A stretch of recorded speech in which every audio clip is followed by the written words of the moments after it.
નમસ્કાર દોસ્તો, જય જવાન જય કિસાન.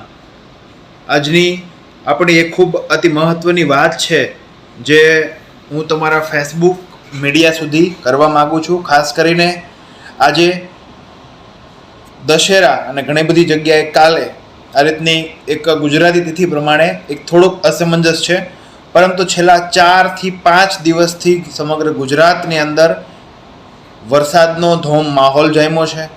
કંઈક જગ્યાએ ધોધમાર વરસાદ પડ્યો છે, કંઈક જગ્યાએ ઓછો પડ્યો છે.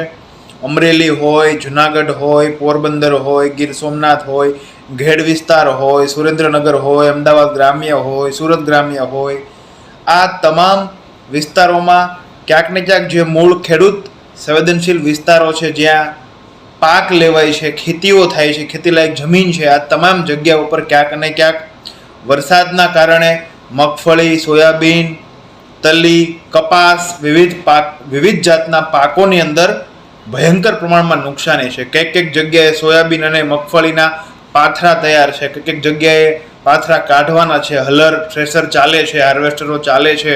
આ તમામ વસ્તુ ચાલે છે, એની વચ્ચે ખૂબ જ એમ કહેવાય કે જગતના તાત ઉપર, ખેડૂત ઉપર એક કુદરતની માઠી હશે અને કંઈક ને કંઈક ભોગવવાનું હશે તો વરસાદ ખાબકો અને ખૂબ વધુ પ્રમાણમાં નુકસાનીના આંકડા આવશે અને નુકસાની હશે એવું આપણે માનીએ છીએ.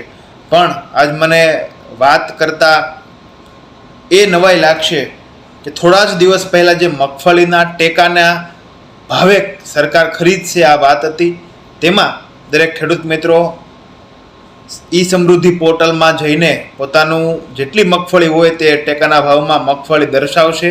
ત્યારબાદ દરેક ખેડૂતના મિત્રોના લગભગ 100%માંથી 99.99% ખેડૂત મિત્રોને એક મેસેજ એવો આવ્યો કે તમારી મગફળી અમને દેખાણી નથી, સેટેલાઇટ વિભાગવાળાને, કૃષિ વિભાગવાળાને.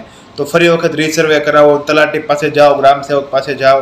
તો આજે એ જ બાબતને ધ્યાનમાં લઈને એક મારે વાત કરવા માગું છું કે જો સરકારને ત્યારે ખેડૂતોએ ઈ સમૃદ્ધિના પોર્ટલમાં મગફળી માંડવી દર્શાવ્યું હોય ને વાવેતર દર્શાવ્યું હોય ને સેટેલાઇટ જો એને કેપ્ચર કરીને ઓળખી લેતો હોય કે આ ખેડૂત મિત્રને ત્યાં મગફળી નથી, ત્યાં બીજો કોઈ પાક છે, ત્યાં કપાસ છે કે સોયાબીન છે કે બીજું અન્ય છે, સારી બાબત કહેવાય. સેટેલાઇટથી ચલો ખેડૂતોના તમે કાંઈ વાંધો નહીં, ખેડૂતોના પાકને તમે આઈડેન્ટિફાય કરીને ઓળખી લ્યો છો. પણ જ્યારે આજે છેલ્લા 4-5 દિવસથી અતિ ગંભીર અતિવૃષ્ટિ જેવો માહોલ છે, કંઈક જગ્યાએ ધોધમાર વરસાદ પડે છે, ખેડૂતોના તૈયાર થયેલા પાક ખળુએથી જશે અથવા મગફળીના પાથરા તણાઈ જશે, સોયાબીનમાં નુકસાની થશે, કપાસના ઝીંડવા ફાલ ખરી જશે. તો આ બધી વસ્તુ શું સરકારના સેટેલાઇટના ઉપગ્રહમાં સારામાં સારી ટેકનોલોજીથી આવશે કે નહીં, આ એક પ્રશ્ન. અને બીજો પ્રશ્ન, જો સરકારને સેટેલાઇટમાં જો સંવેદનશીલ હોય અને ખેડૂત માટે ખરેખર કંઈક કરવા ઈચ્છતી હોય તો પોતાના સેટેલાઇટ દ્વારા એક સ્પષ્ટપણે આંકડા જાહેર કરે, જેથી કરીને ગુજરાતના ખેતી સંવેદનશીલ વિસ્તારમાં કેટલું નુકસાની થયું છે તે સંદર્ભમાં કંઈક આંકડા બહાર આવે, જેથી કરીને રાહત પેકેજ દરમિયાન તે વખતે તમારા લાલિયા વેડા ચલાવવા ન પડે. એક તો તમે ખેડૂતોને જાણ કર્યા વગર જે ફસલ બીમા યોજના હતી એ પ્રીમિયમ ખાઈને છેલ્લા કેટલાય વર્ષો દબાવીને 5-10-15% પકવીને અમારા ખેડૂત મિત્રોના પ્રીમિયમ સ્વાહા કરીને ખાઈ ગયા. ઘણા બધા નેતાઓના ફાંદા ભરાઈ ગયા, ઘણા બધા નેતાઓના ઘર ભરાઈ ગયા. ત્યારબાદ તમે એવું પાછલા દરવાજેથી એ પ્રધાનમંત્રી ફસલ બીમા યોજના કાઢી નાખી, ખેડૂતને કોઈને કીધા વગર અથવા પબ્લિશ કર્યા વગર.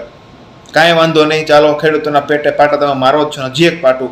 ત્યારે આજે તમે મગફળીના ટેકાના ભાવમાં જો મગફળી ખેડૂતોની સેટેલાઇટથી ગોતી શકતા હોય કે આ ખેડૂતને છે અને આ ખેડૂતને નથી, તો હું એવું કહું છું, એક ખેડૂત પુત્ર તરીકે એવું કહું છું કે સરકારમાં જો હિંમત હોય, સંવેદનશીલ હોય ને ખેડૂત બાબતે ખરેખર કંઈક કરી છૂટવા માગતી હોય તો આજે જે જગ્યા ઉપર વિસ્તારોની અંદર અમરેલી, ભાવનગર, સુરેન્દ્રનગર, જુનાગઢ, ગીર સોમનાથ, આ તમામ વિસ્તારોની અંદર કે જ્યાં ખેડૂતોને ભયંકર નુકસાન થવાના ભીતિ છે, આ તમામ જગ્યા ઉપર પોતાના સેટેલાઇટના નાળચા ફેરવીને આંકડા બહાર પાડે કે કઈ જગ્યાએ કેટલી નુકસાની છે.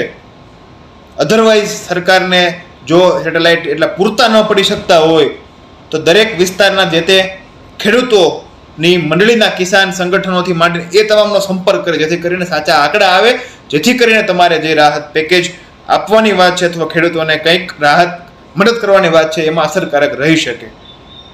બાકી ફક્ત ને ફક્ત ખેડૂતોની જ્યારે હિતની વાત છે ત્યારે તમે પાટા મારવા ઉપર ચડી જાઓ છો અને જ્યારે ખેડૂતોને જરૂર છે ત્યારે તમે દેખાતા નથી. એ પછી ખેડૂત પુત્ર બનીને ખેડૂતોના મુખોટા પહેરીને એવા ભાજપના અમુક નેતાઓ આટા મારતા હોય ગામની અંદર, તો એને લોકો ઓળખજો. ને આપણું તો કામ છે કે ખેડૂતો માટે હર હંમેશ બોલવું, સૌથી પ્રથમ બોલવું, વારંવાર બોલવું અને જોશથી બોલવું, કારણ કે જગતનો તાત છે ને ત્યારે દુનિયા અને સૃષ્ટિ ચાલે છે. આ યાદ રાખવું. ભાજપના મિત્રોને ખાસ યાદ રાખવું કે તમે જે આજે અન્ન ખાઓ છો, હરામનું હોય, નીતિનું હોય, તમને મુબારક, પણ એ અન્ન પણ ક્યાંક અને ક્યાંક અમારા જેવા ખેડૂત મિત્રોના ખેતરમાંથી આવે છે. જય હિન્દ, જય ભારત. આશા રાખું છું કે સરકાર તાત્કાલિક કાર્યવાહી કરીને સેટેલાઇટના નાળચા એ ખેડૂતોના સંવેદનશીલ વિસ્તારમાં નુકસાની થઈ છે ત્યાં ફેરવે, જેથી કરીને સારી માહિતી મળે અને ખેડૂતોના નુકસાનીના આંકડા જલ્દીથી બહાર આવે, જેથી કરીને ખેડૂત લોકોને રાહત પેકેજ આપવામાં ઇઝી રહે, સરળ રહે. જય જવાન, જય કિસાન. મારી વાણી ભીનું છું. અસ્તુ.